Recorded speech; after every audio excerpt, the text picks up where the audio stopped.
Hello everyone and welcome back to another Teamwork build. Let's get into it. Before we get started on this video, I do want to talk about something important. I'm sure most of you, if not all, are familiar with the crisis in Ukraine. However, did you know that there are over 1 million displaced children in Ukraine? To combat this problem, me and a bunch of other creators have decided to work with UNICEF to raise awareness and money to help. The program is called Creators for Peace. I want to make one thing very clear. I am not getting sponsored by them. No, all your money goes to the program, and less than 3% of the money that you send them goes to administrative costs. Everything else goes straight to those kids. So please go to the link in the description below and donate what you can. Let's get those desperate kids somewhere safe. Anyway, on with the video. So today we're building a healer, and of course, the best class to do that with is the Cleric. Yes, Oracle comes very close, and Trojan Alchemist eventually outclasses the Cleric. But my problem with the Trojan Alchemist is that at low levels, it doesn't even come close. A Cleric will always be able to out-heal an Alchemist at low levels. So we're picking the class that is always a good healer, instead of the class that is just a good healer at high levels. So today's ancestry is going to be an elf. And like I said in my last video, we're going to be going with the Aasimar heritage. We're mainly picking elf because of the 30-foot move speed. But we are also going to take one elf feat, which I'll get to when I get to ancestry feats. For our background, we're going with Raised by Belief. We are going to be worshipping Serenre. So, this will give us wisdom or constitution, training in medicine, and assurance with the medicine skill. As a cleric, we are going to be getting extra heal spells. However, we want to save those for in-combat healing. Assurance with the medicine skill will help us heal out of combat without wasting our spell slots. And then, for our doctrine, we're going to be going with the Cloistered Cleric. We are not building a heal bot here. If we were, we would 100% go with War Priest. We want our spell DC to be high so that we can debuff our enemies. The Divine List does have some good debuff spells, in addition to a few good attack spells.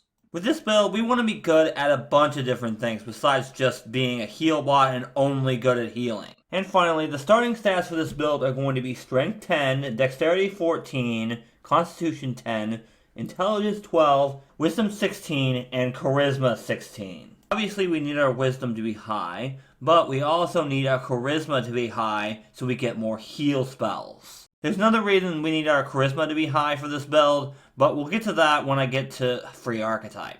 Of course, as a Cloistered Cleric, our first feat is going to be Domain Initiate. And of course, we're a healer, so we're going to be picking up the Healing Domain for that. This of course will give us the Healer's Blessing focus spell. We can use this spell whenever we cast a healing spell. This focus spell is a great way to make low-level heal spells actually worth it at high levels. 2 extra healing per level of the focus spell is nothing to sneeze at. Of course, this only works once on spells like Regenerate, but still. We are building a healer here, and this will give us a little bit more healing whenever we cast a healing spell.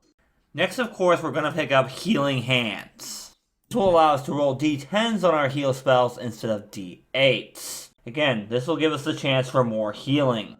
Next, we're going to be picking up Domain Initiate again, but this time we're going to pick up the Sun Domain. This will give us the Dazzling Flash focus spell. With this focus spell, we can dazzle or perhaps even blind our opponents. This is a great way to debilitate enemies and deal with ranged attackers trying to hit you. Plus, blinded is a great way to give the rogue in your party that sneak attack.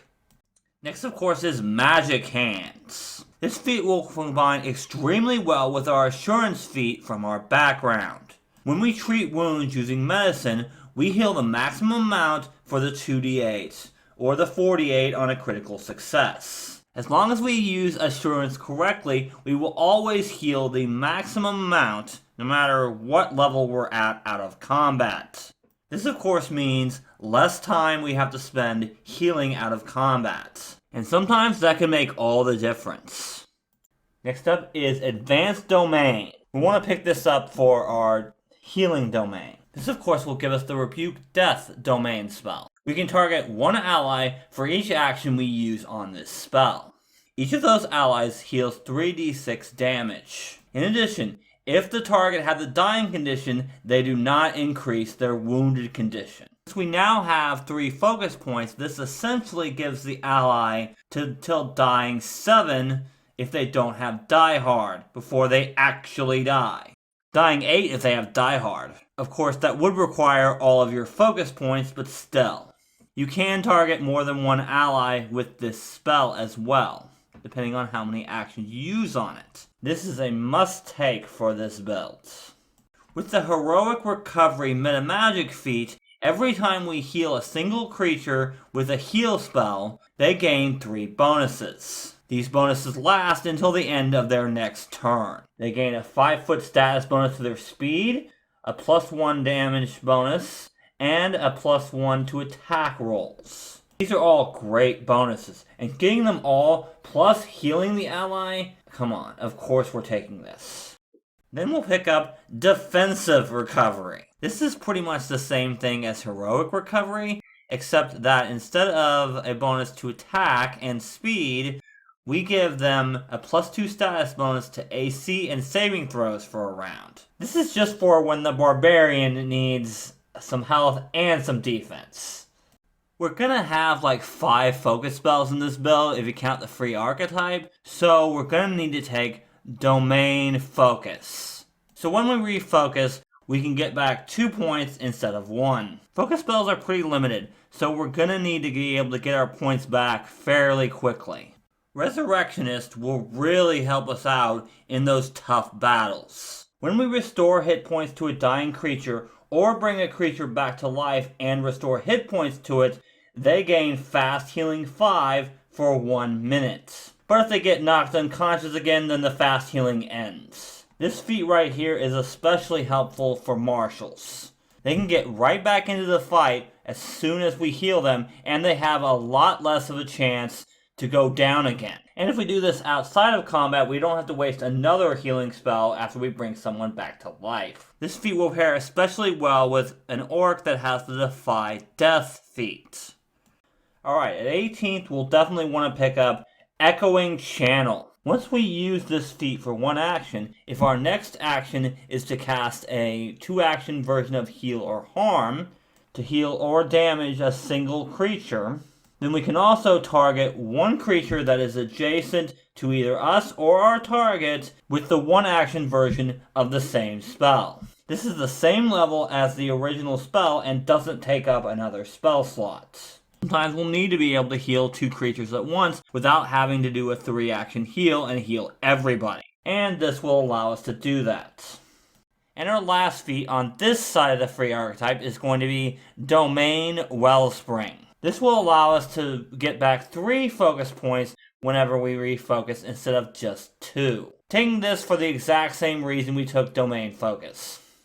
So most of the feats we've taken so far have been about being better at healing our party. But we're not trying to build a heal bot here. Sometimes it's going to be better for us to attack instead of wasting our heal spells. To that end, for the free archetype, you could absolutely go Druid. Our Wisdom and Charisma are going to be the same throughout. But for this build, we're going with the Sorcerer dedication. We're going Sorcerer for our free archetype specifically for the Phoenix Bloodline. This will give us access to the Primal list like a Druid. This will also give us any 2 cantrips that we have access to, including the one from our Bloodline. Detect Magic is pretty useful, but we can always prepare that on our Cleric side of things. It'll also give us training in nature and diplomacy. So if we wanted to, we could absolutely take the natural medicine skill feat for this build. But as usual, you guys are going to know better than I will as to what skill feats you should take. And the most important part of the Phoenix Bloodline is that we're eventually going to get the Bloodline focus spells. At least 2 of them anyway. But I'll talk about those when we get to them.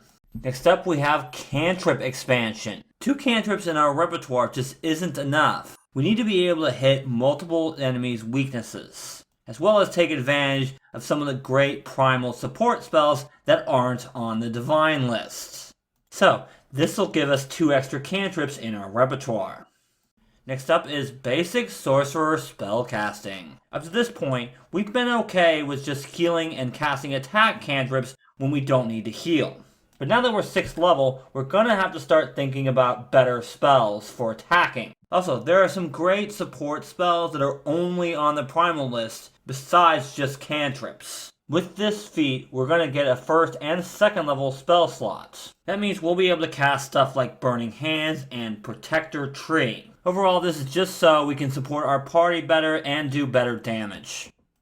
With basic Bloodline spell, we'll pick up our Bloodline's initial focus spell, which is going to be Rejuvenating Flames. This focus spell will allow us to heal all of our allies in a 15-foot cone for 1d4 points of damage, as well as give them a +1 circumstance bonus to their fortitude saving throws for 1 minute. In addition, all enemies in the cone take 1d4 points of fire damage with a basic reflex save. Also, every time we heighten this spell, we will heal 1d4 more points of damage and deal 1d4 more points of damage to enemies.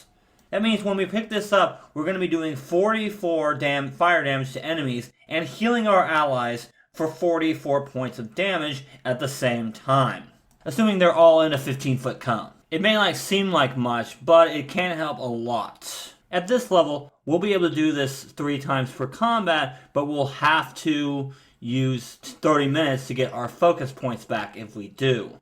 But as we level up, we're going to be able to get more of our focus points back faster. Then at 10th level, we'll pick up Bloodline Bard. This will increase the number of spells in our spell repertoire and our number of spell slots from the Sorcerer archetype by 1 for every spell level except our highest 2. So right now, that's just 1st level, since we can only cast up to 3rd level spells at this moment. However, as we level up, we're going to be taking feats that will allow us to cast higher level spells from the Sorcerer archetype. And this feat will give us more of those spells. Speaking of which, next up is Expert Sorcerer Spellcasting. This will give us a 4th level spell slot, and eventually a 5th and 6th level spell slot as well. We will also become an expert in spell attack rolls and DCs for our Sorcerer spells. Also, we get to choose a 2nd spell that we can take as a signature spell. Overall, this is just going to give us more spells, which is always good. Alright, at this point there really isn't a Sorcerer feat that we can take that's really going to help us with this build. So we'll be picking up the Medic dedication at 14th level. With the dedication, we become an expert in medicine if we aren't already. In addition, when we use battle medicine or treat wounds, we heal extra damage. 5 at DC 20, 10 at DC 30, and 15 at DC 40. In addition, once per day, we can use battle medicine on someone that is temporarily immune. If we're a master in medicine, then we can do it once per hour instead. This is all going to go fantastically with our Magic Hands Cleric feat and our Assurance feat from our background. Now we can heal even more damage on top of what we were already doing. Next we'll take Resuscitate. With this feat we can make a DC 40 medicine check to resuscitate the dead as long as the person has only been dead for a maximum of 3 rounds. Doing so has the effects of Raise Dead, except that the target increases any wounded condition they had before dying by 1, or becomes wounded 1 if they weren't wounded before they died. Whether you succeed or fail, the target is temporarily immune to this feat for 1 day. So basically, you can do this once per day, and if it doesn't work or they die later, then you gotta use a spell slot. Overall, this is just a way to bring someone back without having to use a spell slot if you can get to them quickly enough. Okay, now that we're 18th level, we can finally take Master Sorcerer Spellcasting. This will make us a master in Sorcerer spells, DCs, and spell attack roll. In addition, we gain a 7th level spell slot. And at 20th level, we get an 8th level spell slot. In addition, we get to pick a 3rd signature spell. Overall, just more higher level spells. And our last class feat for this build is going to be Greater Bloodline. Believe it or not, we actually do not need Advanced Bloodline to take Greater Bloodline. So this will give us the Cleansing Flames focus spell. For 2 actions, we can touch 1 creature. If we do so, we can attempt to counteract one non-curse effect imparting one of the following conditions: clumsy, dazzled, enfeebled, fatigued, frightened, paralyzed, sickened, or stupefied. Our target can give us a +1 bonus on our counteract check if they're willing to become drained 1. Overall, this is just so we can get rid of debilitating conditions even if we don't have the spell prepared to get rid of them. Alright, finally time for Ancestry Feats. We are going to be taking a lineage for this build, and it's going to be the Muse Touch lineage. We want to be able to get out of grapples fairly easily, because us being grappled is not good.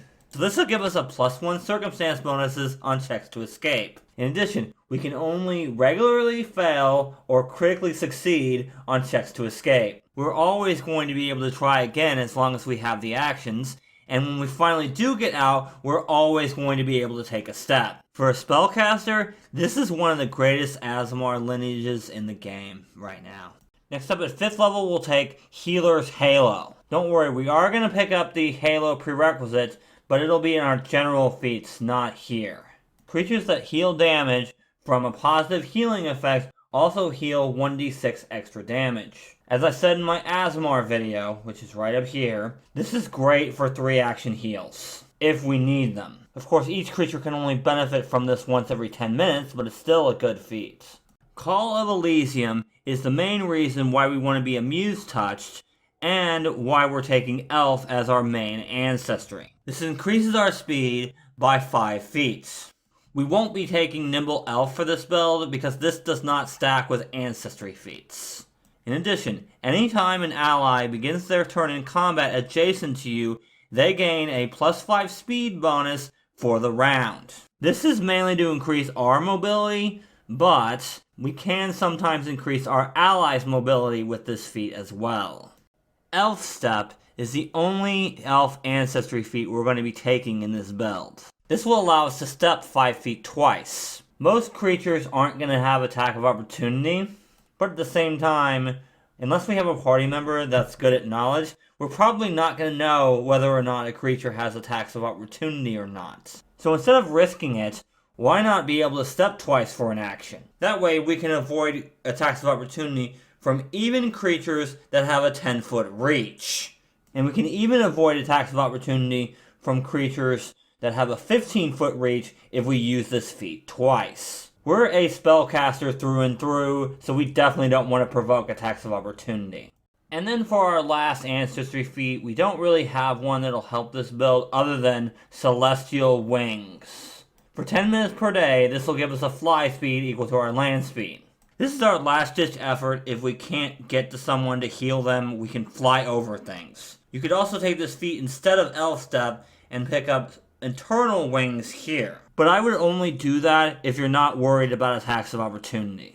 And the last type of feat we need to cover is, of course, general feats.